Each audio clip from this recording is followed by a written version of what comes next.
my name is Talia, and today we have an adoption appointment. So we have a lovely family coming out from the coast, and they are looking to adopt 3 donkeys from us. So we are hopeful and excited to see if we have any donkeys that'll connect with them, and they'll connect with the donkeys, and we'll get them a home.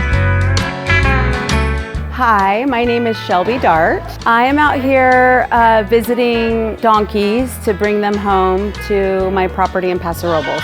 I'm not gonna lie, I've always wanted donkeys, but I've never had any experience with them. After meeting several for the past couple months, I know that I need them in my life. Talia invited me out to meet some and bond with some and make new homes for them. They found us, but we bonded with a baby who's only 4 months old, so we're gonna take her and her mother. So her name is Erla and her mom's name is Jane. And then Hook, I guess he's been out here for a really long time. He has one eye, and he came and found us and we immediately bonded with Hook. We're hardcore Raider fans, so we figured we would take a pirate home for my husband. So what's really funny is I reached out to a donkey rescue in Northern California, Oscar's place, and he actually sent me a note because Talia's closer, All Seated in a Barn is closer, and I've followed All Seated in a Barn for years on social media. I just didn't know they were this close to where I live. So I contacted Talia and she said, come visit, and I said, I'll be out there tomorrow. So here we are now with 3 donkeys on our way home. Well, she honestly said, you need to come out. You will fall in love with the donkey that's meant to be yours. And that's exactly what happened. We walked into pen with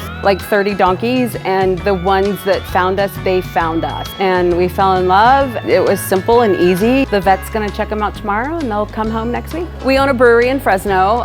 So we're originally from Fresno. We've lived in Paso for the last 5 years. We own a brewery called South of Shaw Brewery, and they're gonna have an event out here on October 26th. And I said, I'll donate the beer. So we'll get somebody out here to spread awareness, and hopefully another location of our brewery will be closer to here in Paso Robles when you guys visit, but we'll come out and serve beer to raise some money.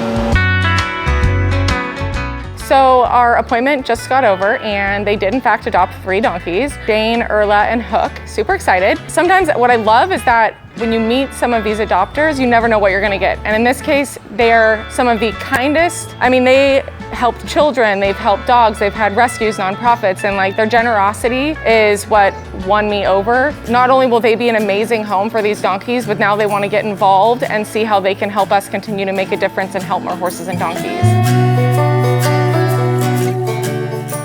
So this is Tim. Tim's a 3-year-old quarter horse. Talia at All Seated in a Barn rescued this horse from the direct ship pen. He was tagged and going to slaughter. Now look at him.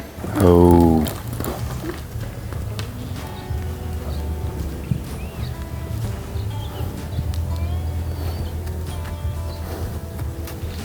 That's what we're looking for.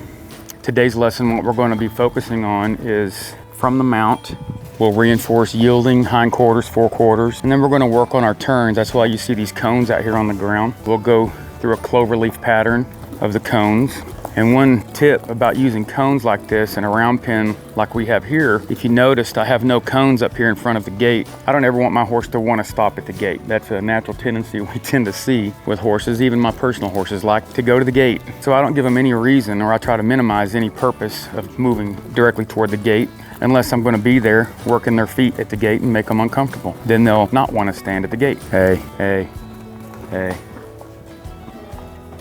Again, the words I use for tone training is hey and ho. The word ho means stop or come to me. As you'll also see here, when I use the word hey, they drop a gait from the lope to the trot. Now I'm going to show you trot to the walk. Hey, hey, hey, hey, hey, hey,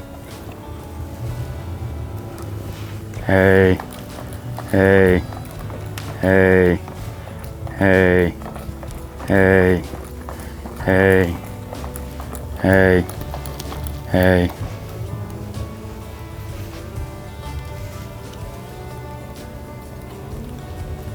Oh, oh.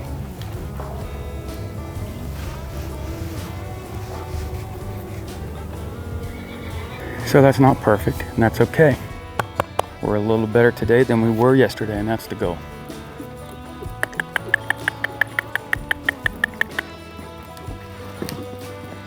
Oh, oh, oh, oh.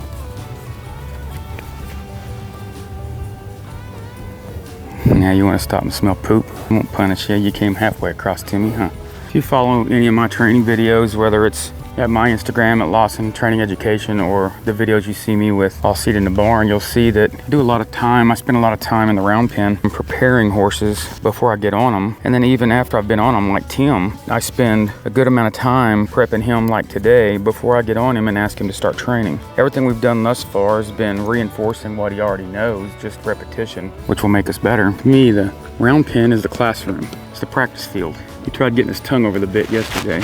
So we want to be sure we have it sitting right correctly in his mouth so he doesn't do that. That can be a bad day if you think about it. Typically a young horse or an undisciplined horse, they want to play with the bit. So they'll get their tongue playing on it, whether it's sweet iron or copper, helps them salivate. Well, what they'll do is they'll get their tongue up and over. And if you don't know about it and you pull on that bit, think about having a piece of dental floss under your tongue and you start seesawing it. I don't like that. And that's very similar to the way they'll feel. Only difference is they don't know what the heck just happened. We have to be sure that our tack is on and fitting appropriately before we start using our hands. So you've heard me also talk about when I'm working with horses, I use what I call a building block approach. So I teach them to do one thing before I add on to it to do another thing, which then transitions to another thing. Everything builds on each other. So back to referencing the round pen here as my classroom.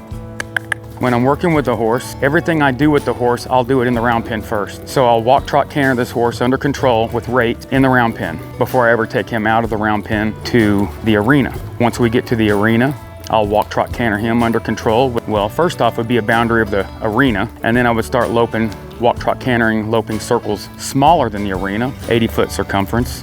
And then once we're able to walk, trot, and canter in the round pen, moving to the arena, walk, trot, canter in the arena under control with rate, then we have actually prepared the horse for success to go out on trail or wherever else, where when something goes bad, that horse has the discipline and the know-how of me working with them in the round pen and in the arena to know that I'm going to help take care of them. And if you help take care of them, typically, they'll take care of you.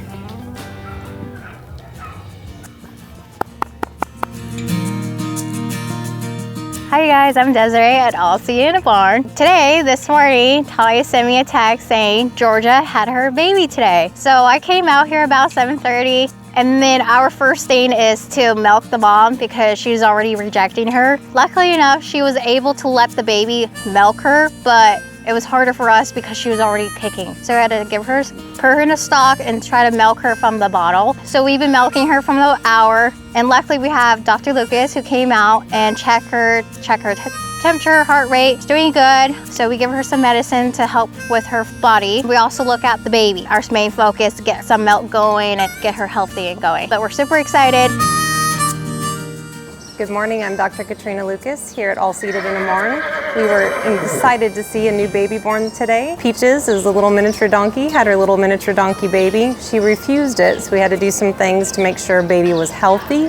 There's no Darwinism or a reason that mama's rejecting her. Milked mama out so we could get baby. She got a great suckle, just did some things to help her start going back to mom. If we have to, we'll sedate mom in a little bit and make sure she gets latched on. Everything's going really well. We have a big draft horse that's stifled, so we wanted to put hind shoes on him because he's so uncomfortable. We had to give him some pain meds and sedation so that they could put the hind shoes on. When they're done with that, we'll go ahead and inject his stifles and he'll be feeling a lot better. It has been a cluster this morning. We had a baby donkey born to a Jenny named Georgia. She's on our Patreon page. So she decided to foal a child, leave it to me. I check her every day. I check all the donkeys daily. She was the one donkey laying down yesterday that I just didn't think anything about. And lo and behold, this morning there was a child. She wanted nothing to do with her baby. By the time we got out there at 5 o'clock in the morning, she had already rejected the foal. She is a new mom. This tends to happen. 50-50 shot. So we immediately jumped into action. We got the mom into the barn and we had to hold her so we could get the baby to drink because it's very important that the baby gets the colostrum. We already had the vet out. She checked baby, she checked mama. She did administer meds to the mom to try to relax her and alleviate some of the pain that she might be in, which could be some of the cause of this. And we're just gonna keep trying every hour to feed the baby, show mom it's okay, and hope that she has a change of heart and wants to accept her foal. If she doesn't, then we are going to turn into Buffy 2.0, and I'm going to become a mother for the 3rd time. Fingers crossed, she accepts this little baby named Peach. When you're introducing baby foals, whether that's a horse or a donkey, to milk, if they've been rejected by their parent and you don't have a back option, it's very important that you try to get them to bottle feed through a bowl. So that involves putting the milk in a bowl. The difference is they can, yes, eat out of the bottle, but you don't want them to stand a higher chance of aspirating, which is when they get liquid into the lungs and they can get pneumonia. During today's process, we're milking the mom, letting the baby nurse from the mom, and then while we're letting the mom take a little break. Working so far, she's drinking from the bowl, but she's also nursing from her mom, but it's just gonna be a long process today, and hopefully by the end of the day, we'll have some success with this. I don't know if you heard, we got horses out this morning when I came and arrived. Horses, 3 horses just free roaming everywhere. When I say they're free roaming, 3 horses got out. They escaped. Across the street, we have a big gate, and they just free roam and just pew and exit. Madison called Devin like, hey, I need you to come here so we could get the horses back in. Horses had other ideas. They just want to free roam and go check everything out. Who got out is Abilene Rose, Winston, and Moxie. Moxie has a blind eye, so that was a little harder for us, but eventually we got it going. We have a great team leaders, just counter it up together and got them back in.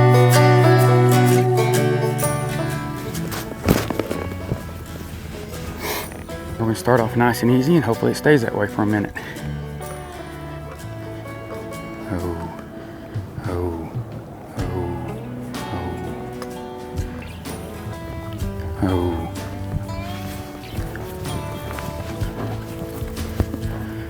Okay, he's getting a little busy. I'm gonna slow it down. He's tensing up for some reason. Right now, I'm really just allowing him to walk wherever he wants to. He's walking under control. Just kind of marinating together. Come on.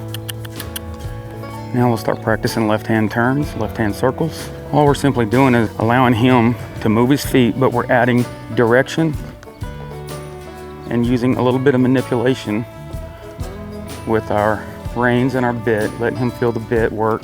So first thing we do is leg pressure, then indirect rein, then direct rein.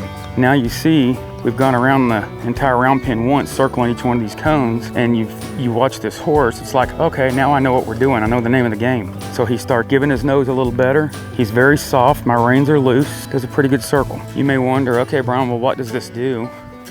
What it does is it gives you a,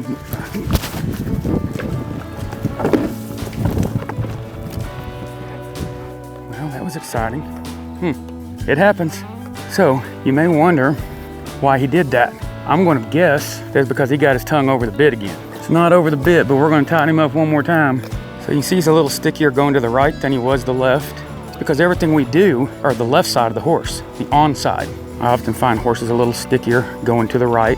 Oh, my sunglasses fell off. The goal of this exercise is to teach him reinforcing circles, turning left and right, and then over time, the next step of this exercise will be able to do this at the trot. Trot circles around each one. This horse is not to that point yet. I'm tugging on his mouth just a little bit, letting him feel that. I want him to learn to stay right here with me. Oh, oh, oh. Good. Now I'm tipping his nose in. I'm gonna make the circle smaller.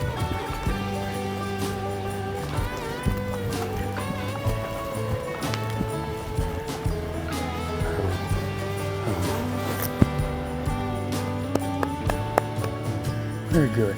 When you're working with young and green horses or untrained horses, you have to have some experience.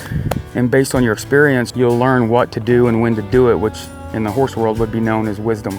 You want to maintain your blood pressure and your heartbeat at an appropriate level, because they're going to get scared, but you have to maintain your senses in order to lead this horse through whatever friction he feels at that moment. Good job, Tim. We also have volunteers who's here to check the play. It was really nice because Kristen and her parents came out to see where she's been volunteering, basically showing her around what she does out here. So.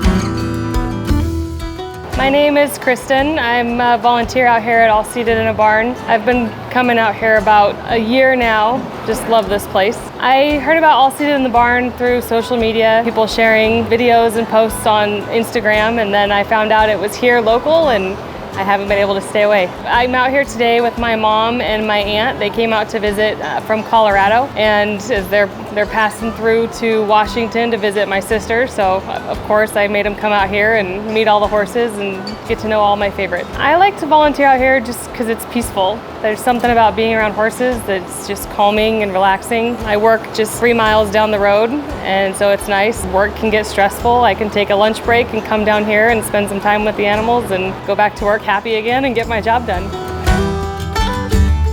So this weekend we have our local auction again. It's the Tulare auction here outside of Kern County. That is going to be on Saturday, and we'll see what's going to happen. Our averages, we tend to rescue around 10 to 12 to 13 horses and donkeys at the sale. The best way to support us is always through donations, whether that be product that we need or monetary. And you can do that by joining our Patreon, going to the website, or visiting any of our social media platforms for links on the best ways to help us.